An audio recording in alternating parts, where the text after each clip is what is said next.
Good day, everybody. This is John Scarborough. Getting ready to do a move this morning. Well, I say this morning, it's probably about 10 o'clock. Usually I like to move them either in the morning or the evening. Kind of got a late start going today. Anyway, this is what we're going into over here. This looks pretty decent, but the ryegrass is all headed out and it's stemmy. It's real stemmy. But there's a pretty decent amount of clover in there, but it's not, it was grazed mostly last year, so you can't see a lot of it. But anyway, what I wanted to talk about is kind of what we're doing with our summer, with knowing that we're coming into a drought. I did a brief video on this before, and I just kind of want to keep going into that. All we're doing is we're moving them as fast as we can across the farm. You got to hit a sweet spot when you're doing that. They come out of this one right here, and then we moved them into this pasture. We're not putting up hot wires, even though we're not doing daily moves. They were in there for 2 days. That's about 6 acres, but that's our brush. That's a brush place over here. This place over here is about the same. It's about close to the same amount of acreage, but you can tell it's a lot better pasture. They were in there for 3 days. And actually, I say 2 days, it was probably more like a day and a half, somewhere in there, because there's just not a lot of great grass in there, okay?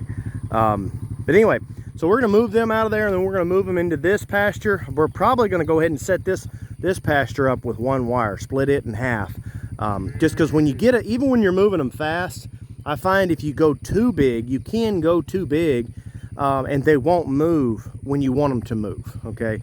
So what I find is, you know, this is about close to 18 acres in total. So if I split this in half, if I wasn't trying to move them fast, I would slow them up real good. But trying to move them fast, I still want to cut it in half because I want to have some level of control. If I didn't cut it in half, they would still think there was something out there to get, but then they would eventually overgraze is what they would do in certain spots and then undergraze in others. So we probably will split it in half and move them through. We're just kind of playing it by ear on each one. But the reason we're moving them so fast is there's ryegrass in here. It's really tall. If you look down, you can see the summer grass. So we're in a bad spot where the ryegrass has to get trampled out, but yet the summer grass is just starting to come on down in here for us. Now, we've got other places that it looks better than this. The ryegrass is actually choking the summer grass out to a certain point, and it will do that if you don't keep some kind of control on it. Okay, so it looks good, but it is all headed out, and it came up all of a sudden, but it didn't put out a lot of leaf. You can tell it's real stemmy and stringy, like, you know, there's just no leaf to that. There's no real value to that at all. So we're gonna have to move them through the whole farm this way, get them moving fast enough that they're actually trampling as much of this as possible, but not overgrazing this, because if we leave them in here too long, like I've seen people, they'll leave them in and they'll graze this down, but they don't realize that they're taking that summer grass is getting grazed probably 15 times by the time the winter grass all goes away, and you're not giving yourself any value there. You're not helping yourself out. So we're going to move them through fast enough that they get just a little bit of all of this while still trampling the rest of it. And that dog saw the other one, got freaked out. But anyway, so we're going to move them through fast enough that we get just a little bit of a trampling action, graze just a little bit of what's there, knock out all of these good clover seeds, go ahead and knock them down on the ground and get that, you know, help reseed our pastures and everything. Hopefully when they come back around, we'll have enough recovery on some of those other pastures. And I'm already starting to see it. There's some decent recovery going on in the other ones. They are calling for that drought, and it's something that we're definitely concerned about, and we're trying to be proactive. But you really don't know what's going to happen.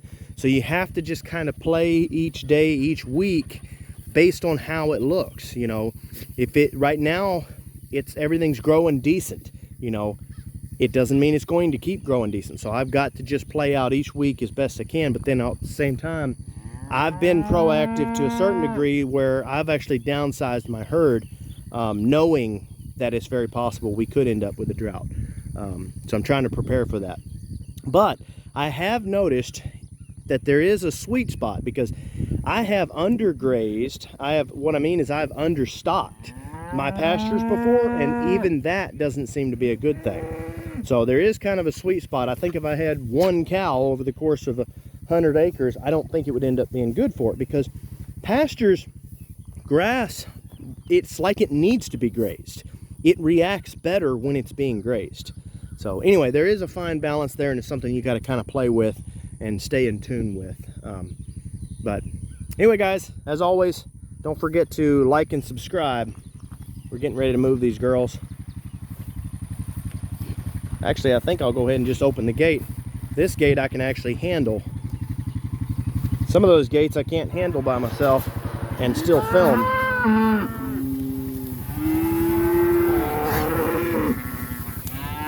Hey, girls! Come on out.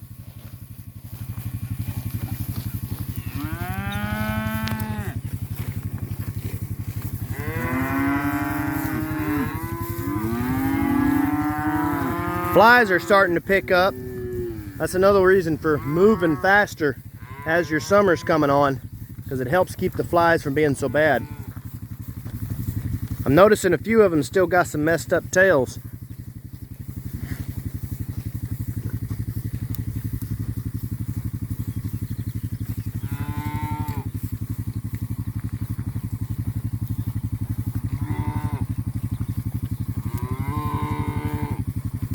Can't wait to get some South Pole cattle, guys. Can't wait. Really hoping to get a South Pole bull and slowly build my South Pole herd. Those South Poles, from what I understand, they just seem to perform better with what we're trying to do. We do pretty decent with the cattle we've got, and we've actually got, the cattle have gotten a little bit of a smaller frame than a lot of people are accustomed to. And that's why we do okay with the cattle we have, but they don't seem to perform as well as those South Pole. So that's something we're really hoping to get into more of those South Pole, because I really think they'll do a lot better. It's something I was concerned about. I actually would have started out that way, but I really didn't know how they would do here in the South. But I've finally seen some other folks out there that are doing pretty good stuff with those South Poles, and so I think I finally decided that's what we're gonna do. Anyway, guys, like I said, like and subscribe.